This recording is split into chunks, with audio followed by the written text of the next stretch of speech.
Assalamualaikum warahmatullahi wabarakatuh. Halo semuanya, apa kabar? Bertemu lagi dengan saya Bambang Karyadi di channel Nalcode. Di video kali ini kita akan belajar pengenalan komputer dasar. Nah, ini cocok sekali bagi mereka yang non IT mempelajari IT, yang pada dasarnya kita harus mengetahui alat yang terlebih dahulu. Nah, di video kali ini kita akan belajar dari hardware komputer dulu. Oke? Tujuan dari belajar di video kali ini yang pertama itu definisi hardware komputer. Jadi kita harus mengerti istilahnya lah dari hardware komputer. Kemudian fungsi hardware komputer, kemudian komponen utama komputer itu apa saja, kemudian perbedaan komputer desktop, laptop, dan server. Nah, ini sering juga ditanyakan ya, apa perbedaannya dari ketiga tersebut. Dan selanjutnya ada manfaat mempelajari hardware komputer. Nah, ini penting bagi kita yang akan mempelajari komputer. Oke, selanjutnya definisi hardware komputer. Ada beberapa istilah dari hardware komputer. Yang pertama itu perangkat keras, yaitu atau hardware itu sendiri ya, yaitu komponen fisik dari komputer yang dapat kita lihat dan kita raba dan kita gunakan ya. Kita bisa pegang seperti itu.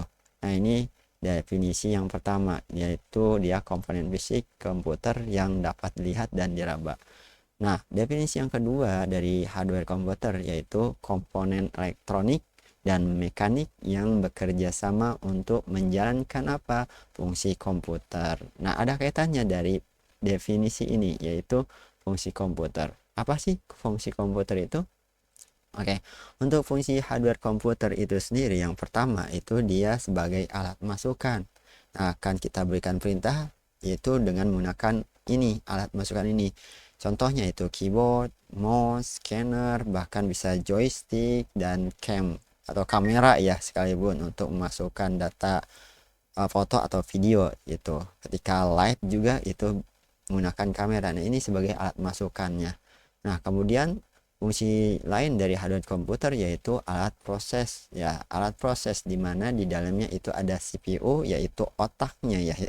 Misalnya otaknya dia yang proses untuk mengolah data, aritmatik kayak gitu ya. Ini CPU. Kemudian dibantu juga oleh RAM. RAM. Kalau CPU itu sendiri Control Processing Unit. Nah, RAM itu sendiri itu Random Access Memory, di mana RAM ini akan menyimpan sementara dari data yang kita kerjakan lah istilahnya, supaya akan lebih cepat ketika kita gunakan kembali. Akan tetapi ketika dia si komputer ini mati atau terjadi reset, maka data yang tersimpan di RAM ini dia akan hilang. Maka RAM ini sebagai sekali lagi tempat penyimpanan sementara, supaya apa? Proses akan lebih cepat daripada harus memanggil dulu ke siapa? Ke sistem penyimpanan permanen seperti itu. Nah, maka dia akan dikerjakan dulu di RAM, kemudian akan dipanggil, kemudian baru udah kita perintahkan akan di-save secara permanen. Nah, itu sekali lagi yang pertama fungsi hardware komputer itu sebagai alat masukan, kemudian alat proses.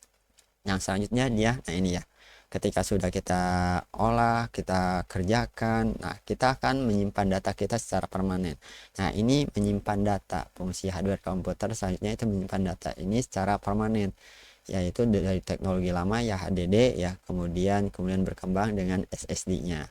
Seperti itu. Kalau ditanya kenapa nggak masuk flash drive seperti itu, karena flash drive itu sebagai peripheral seperti itu. Oke, selanjutnya fungsi hardware komputer selanjutnya itu menampilkan keluaran. Nah, ada masukan, ada proses menyimpan data, dan kita perlu apa? Menampilkannya atau melihat bagaimana kerja kita, misalnya menggunakan Word atau menonton YouTube. Nah, itu kita butuh namanya monitor. Kemudian ingin mencetak dokumen yang kita buat, kita adanya printer. Nah, ini untuk sebagai keluaran, dan juga ingin mendengarkan sebuah MP3 kita menggunakan speaker. Nah, ini dari fungsi hardware komputer. Ada alat masukan, alat proses, menyimpan data, dan menampilkan keluaran atau output. Oke, selanjutnya komponen utama komputer. Kalau tadi komponen hardwarenya ya hardware. Kemudian inilah komponen utama dari komputer, yang dimana terdiri dari satu, power supply. Nah, ini utama. Kalau tanpanya power supply ya komputer desktop, laptop maupun server itu tidak akan menyala, tidak bisa kita gunakan. Maka power supply ini memberikan daya listrik ke semua komponen komputer seperti itu. Nah, ini komponen utama komputer. Kemudian komponen utama lagi yang lain apa? Oke, ini dia motherboard atau MOBO atau MB ya. Ini di mana papan sirkuit ini sebagai papan utama yang menghubungkan semua komponen, yang dimana kita akan menempatkan prosesor atau CPU, RAM, kemudian apalagi banyak ekspansi yang kita tambahkan di sini seperti GPU atau PGA lah gitu. Sound card kalau kita menggunakan yang eksternal. Nah, ini sekali lagi tanpa adanya motherboard kita ya tidak bisa menggunakan komputer itu, karena dia juga dibilang satu sistem komputer. Nah, selanjutnya itu CPU. Nah, ini komponen utama di mana olah data apapun prosesnya. Nah, ini ada di CPU atau Control Processing Unit yang sering kita sebut prosesor, di mana ini merupakan otak dari komputer memproses data. Kalau nggak ada ini ya udah tidak akan berjalan komputer kita atau laptop kita atau server kita seperti itu. Selanjutnya komponen utama komputer lainnya itu RAM. Nah, ini RAM ini atau Random Access Memory merupakan memori sementara di mana dia akan menyimpan data yang kita kerjakan, sedangkan yang sedang digunakan ya ketika kita proses akan lebih cepat. Nah, ini ada di RAM. Nah, itu akan, tapi sekali lagi ini bukan penyimpanan permanen. Ketika listrik mati atau kita shutdown, matikan laptop, desktop atau server kita, maka data yang diproses itu akan hilang di RAM ini seperti itu. Kemudian komponen utama lainnya yaitu storage. Nah, ini kalau tanpa ini kita akan tidak bisa menyimpan data kita secara permanen, tidak bisa melakukan backup data. Nah, ini dari komponen utama komputer. Dia storage ini dia untuk menyimpan data secara permanen. Nah, sekali komponen utama komputer bukan berarti yang lain bukan komponen komputer, tapi ini yang utamanya yaitu. Tanpa ini akan sulit hidup atau dikatakan bukan sebagai satu satuan atau sistem komputer. Jadi komponen utama komputer yaitu power supply, motherboard, kemudian CPU atau prosesor, kemudian RAM, dan selanjutnya itu storage. Ini komponen utama komputer. Selanjutnya, apa sih perbedaan dari komputer desktop, laptop, dan server? Oke, dari desktop di sini merupakan komputer stasioner ya. Dia tempatnya tetap. Kalau kita bawa kemana-mana seperti mobil itu akan sulit juga gitu. Nah, komponennya juga ini bisa kita upgrade, kita ubah. Misalnya awalnya menggunakan HDD, kita bisa jadikan SSD atau kita tambahkan aja supaya bisa primary dan slash seperti itu. Nah, ini untuk desktop. Selanjutnya untuk si laptop ini komputer portable dengan ukuran lebih kecil sehingga kita dapat mudah membawanya kemana-mana, sehingga bisa mobile lah, kerja kita bisa gampang dimanapun menggunakan laptop ini seperti itu. Oke, selanjutnya yang ketiga ini server ya.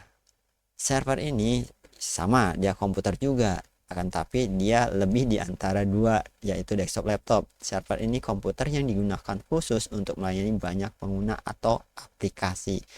Jadi dia banyak services yang berjalan di server ini. Bahkan spesifikasi dari server itu lebih tinggi dibandingkan desktop dan laptop. Nah, sekali lagi ini perbedaan komputer desktop, laptop, dan server. Nah, yang terakhir, apa manfaat mempelajari hardware komputer ini?